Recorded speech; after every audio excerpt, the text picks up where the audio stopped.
Now let's get start with our fourth unit which is our earth. अभी तक हम animals, human body, plants के बारे में पढ़ रहे थे. Now we are going to start with our new unit which is our earth.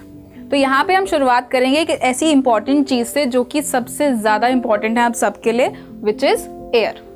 Air is all around us and we cannot live without air. We can only feel air but we cannot see it.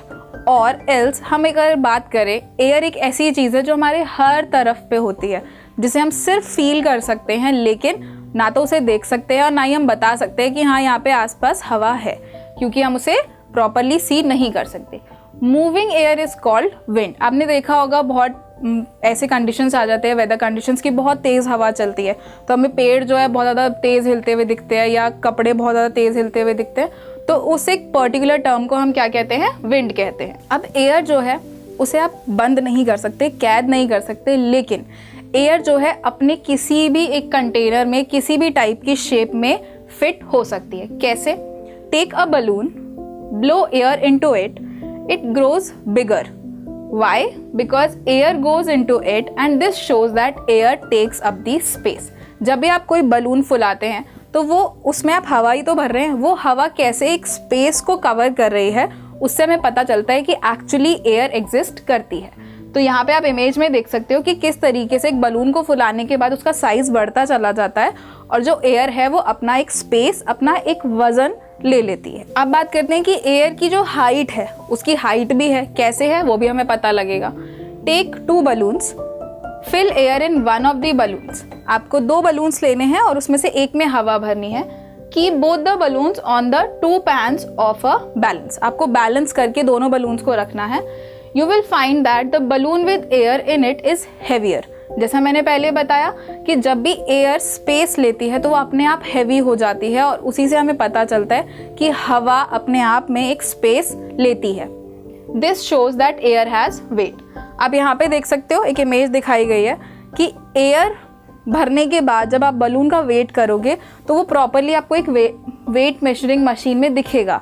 आपको हाथ भी लेके देखोगे एक खाली balloon को, एक भरे हुए बलून को, तो आपको डिफरेंस समझ आएगा. तो एयर का अपना वेट है और अपनी ही एक शेप भी है. अब बात करते हैं कि एयर के यूजेस क्या क्या हैं. Air helps in burning. आप कोई भी चीज़ जलाते हो, जब भी आप फायर देखोगे तो जहाँ पे भी हवा चलेगी वहाँ पे फायर बढ़नी शुरू हो जाएगी. तो क्योंकि एयर में ऐसे टाइप ऑफ एलिमेंट्स होते हैं जिसकी वजह से फायर जो है बढ़ती चली जाती है. If you put a glass over a burning candle it will be put out. This is because there is no air inside the glass to keep it burning. अब यहाँ पे एक एक्सपेरिमेंट अपने किसी गार्जियन के साथ करके देख सकते हो. एक प्लेट में आपको पानी भरना है. पानी भरने के बाद वहाँ पे कैंडल जला के रखनी है और उसके ऊपर एम्प्टी ग्लास को कवर करते चले जाना है. जैसे जैसे आप उसे कवर करोगे वैसे वैसे कैंडल की जो ग्लो है वो ख़त्म हो जाएगी. क्यों ख़त्म हो जाएगी? उससे हमें समझ आएगा कि जितनी भी बार आपने इस कैंडल को कवर किया वहाँ पे एयर की कैपेसिटी ख़त्म हो गई, जिसकी वजह से जो फायर थी वो बुझ गई. तो यहाँ पे एक्सपेरिमेंट जब आप करके देखोगे तो आपको समझ आएगा कि एयर एक्चुअली में बर्निंग प्रोसेस में हेल्प करती है. अब बात करते हैं कि जितनी भी बहुत सारी एडवेंचरस एक्टिविटीज़ होती हैं जो कि स्काई में की जाती हैं, तो उसके लिए एयर कैसे हेल्पफुल है. Fast moving air can turn the fan of a windmill. It can also help glider, sailboats, windmills and other things to move. जैसे कि आप यहाँ पे इमेजेस देख रहे हो, ये एक पैराग्लाइडिंग की इमेज है, ये है एक सेल की इमेज और ये है एक विंडमिल की इमेज.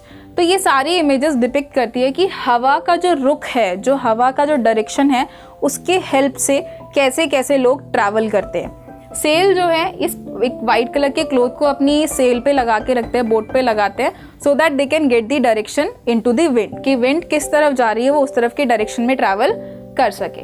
तो एयर हमें हर एक तरह से यूज में आती है. अब बात करते हैं कि एयर किस किस चीज़ में भरी जा सकती है और वो हमें कैसे यूजफुल है. जैसे हमने बलून के बारे में पढ़ा, बलून में जैसे ही आपने एयर भरी तो वो एक शेप में आ गई और उसके साथ साथ उसका वजन बढ़ गया.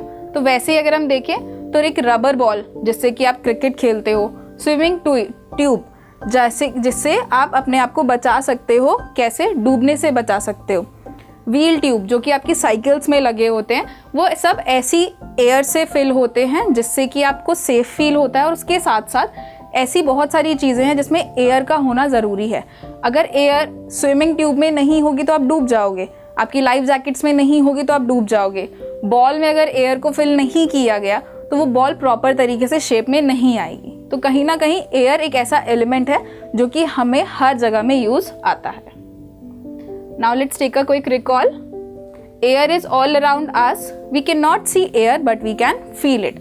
आप हर एक चीज में, किसी भी चीज में अगर एयर को भरा भी गया है तो भी आप उसे देख नहीं सकते, you can only feel it. And air has a weight, जो कि हमें एक एक्सपेरिमेंट से पता चलता है।